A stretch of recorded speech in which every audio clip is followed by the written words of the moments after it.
say that our father was a great man with great accomplishments wouldn't be true. He was a very good man with a good heart who did a lot of good things for a lot of people.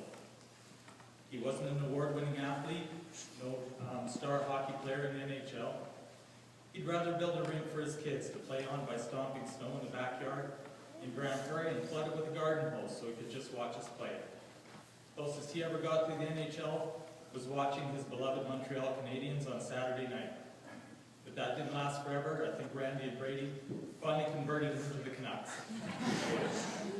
Wasn't a great ball player, although you'd think he'd won the Cy Young, the way he tried to teach his young boys to throw a curveball.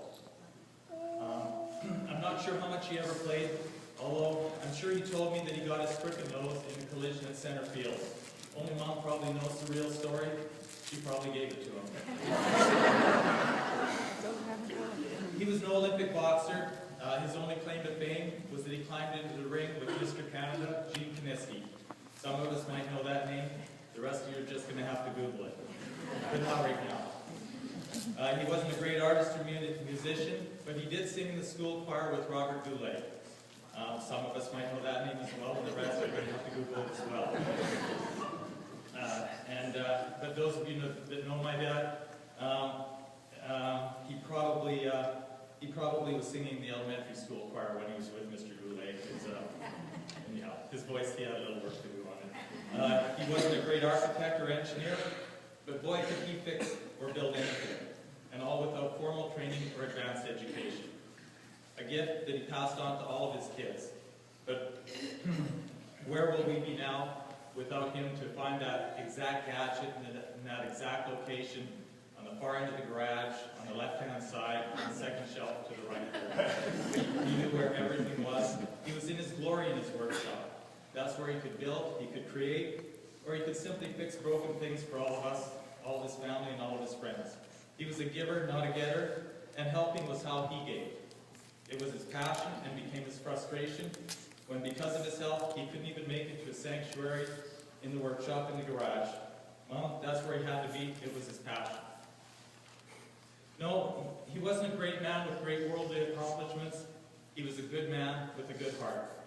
But he did do three great things in his life. First was to marry our mother, Betty. It was the greatest thing he ever did, because he found a love he could share the rest of his life with. Sure, there were lots of ups and downs, but that's life. But most of all, their marriage was the start of a family, and that was big to him, to both of them. It's always about family. The second was that family. The second great accomplishment was that family, their family. They raised 8 kids growing up under one roof, and for the most part, one bathroom. Very patient kids. They filled them both with lots of pride. Not so much for what they did or became, but for who they were. He didn't often speak his love, but you felt it. It's the same feeling we all have for our mothers, our brothers, our sisters, our family. At the end, it's always about family. That brings us to the third. He built a home. A home that he and our mother opened to everyone. Not just their kids, but friends, relatives, neighbors, and even strangers. It allowed them to have an even bigger family.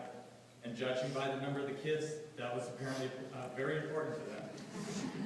It didn't matter if the house was in Grand Prairie, Dawson Creek, Esterhazy, Saskatchewan, or Oliver. It was a home to everyone. As handy as he was, one thing he could never fix was a latch on the door. Theirs was always open to everyone. It made the family bigger, not just us kids and our boyfriends and girlfriends, who later became our husbands and wives, but our children and now our own grandchildren. Even great-grandchildren, right, Marnie and Nora? Excuse me. Even friends of our kids who had become family. Hearing my nephew James's friends, Jody, Scott, and Justin, call him Grandpa like he'd been there all of their lives. How good is that? In the end, it's always about family.